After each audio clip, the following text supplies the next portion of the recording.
Thank you, former Senator Leno. Mark has always, when he was in elected office, was such a friend. Back in the day, we had big contracts with the state, and the state wouldn't pay on time. Wouldn't pay us. And I'm going to say big contracts, in fact, like $20 million. Like at one point, they owed us like $20 million. And every time that happened, we'd call Mark's office up, we'd get somebody immediately on the phone, they would call finance, and then we'd get a check. So it was literally our lifeblood so we could pay our employees. And so for that, I said to Mark at one point, I said, and I still believe this, you give honor and grace to the profession of being a politician. And that often, sometimes, we say politician kind of derisively, but it's a profession. And some people are really good at it. So Mark, thank you, because I think you always show that it is an honorable, it can be an honorable profession in which you really do take care of your constituents and it's going to stick to what's important. So thank you for that.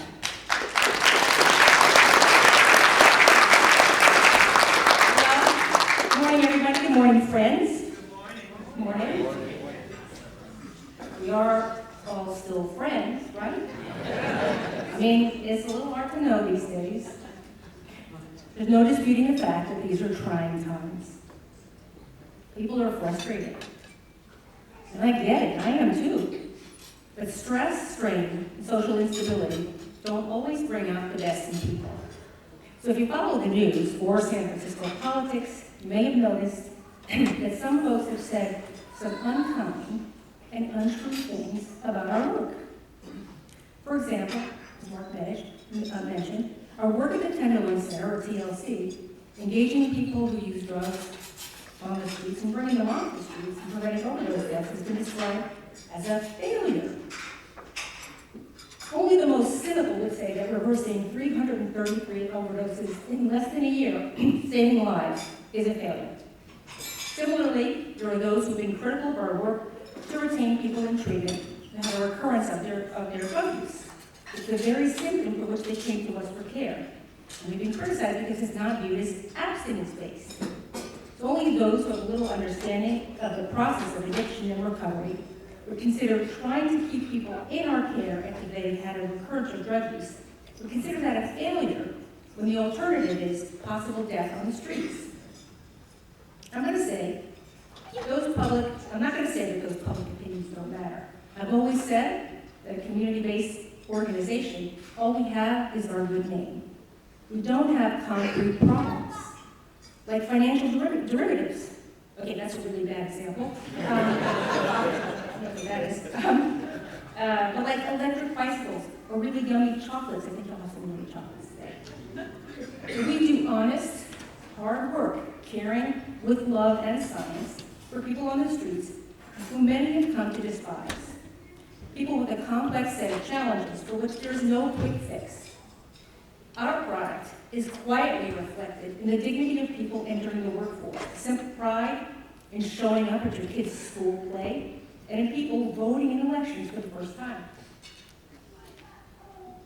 And I have to say, those comments and opinions are hard to hear. I mean, I feel for the amazing workers at HealthRIGht 360, many of whom are here today, whose collective knowledge, spirit, grit, and soul greets each new client or patient with the power of possibility. Our workers deserve gratitude and respect. They surely have mine.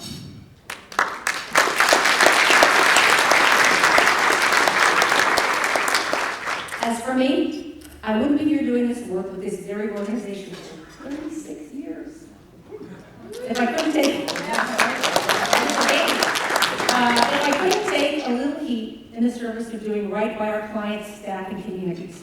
My mom, may her memory be her blessing, said to me early in life, after I suffered some schoolyard rejection, and you really have to picture this, cigarette hanging off her lip, one eye squinted against the smoke. In her salty Bronx style, Bubba, if everyone liked you, it would mean you were a shithead. Or more commonly said, if you're gonna make an omelet, you gotta break some eggs. And here's the thing, I couldn't be more proud of the work we do and how we do it. Going back to our earliest days as Haight-Ashbury clinics, we ground our work in love and science. We layer in and develop new services so as to meet each evolving need of our clients. And when the science supports new interventions, we're the first to implement them.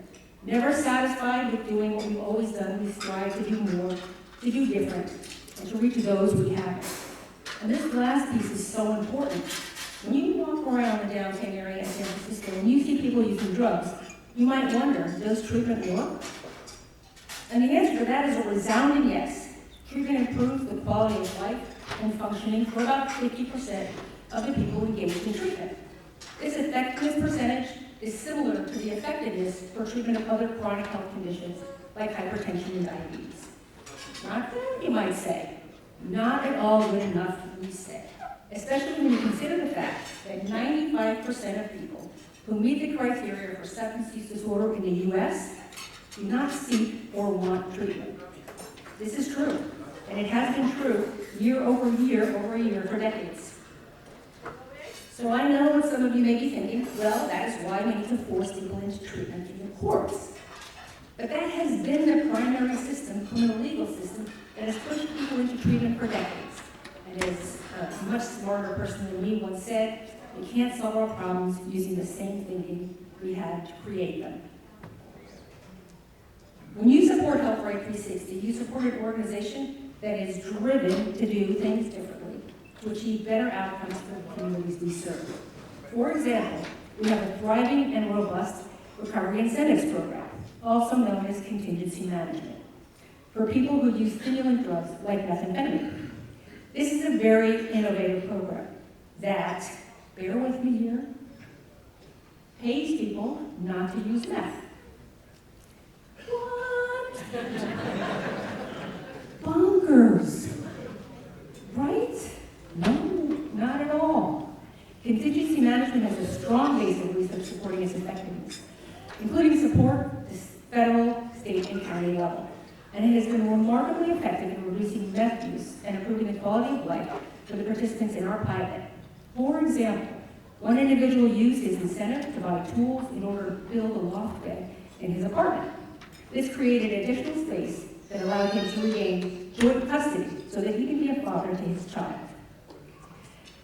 In whatever ways we serve, we do so with respect and with love and compassion, not just for the people we serve, but the communities we serve as well.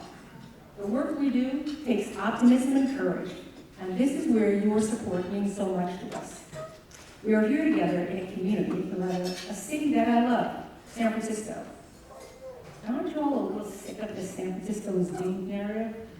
I am, and I think it's ridiculous. I have a perspective that comes with age. I grew up in New York City in the 1970s. The 70s were a weird decade all the way around. The optimism of the 60s gave way to a decadent cynicism.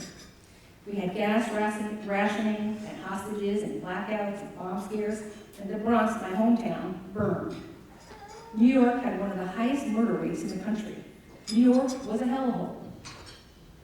And then it wasn't. If there is one gift that the work we do at HealthRIGht 360 gives us, it is the belief in the power and possibility of change. We see it all the time. The person today who seems beyond hope out on the street is tomorrow's addiction treatment counselor, or office administrator, or medical assistant, or CEO. Like the people we serve, San Francisco too will rise. And as it does with your support, with our efforts together, it will be a better city for all. Thank you.